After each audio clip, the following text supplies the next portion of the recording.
Nagbago nga ng packaging si 3F dried mango with salt and chili mga sis. Plastic na nga siya. Talagang mas secured yung dried mango natin this time mga sis. Di ba mga mima ko, sinasabi ko sa inyo, sobrang nasasarapan talaga ako dito kay dried mango with salt and chili. As in mga sister ko. As in mga sister, yung tamis ng mango, yung alat, tapos yung anghang mga sister ko, pag pinag-combine sila, as in, ang sarap mga sis.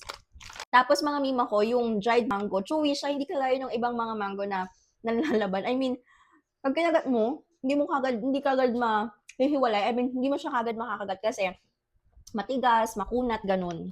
Mga mima ko ay 250 grams, pero you can check dyan sa yellow basket ko kasi may mga iba. Kung nabibitin kayo sa 250 grams mga sis, so umorder kayo ng medyo malaking size dyan. Hindi siya ganun kaanghang mga mima ko, saktong-sakto lang, as in.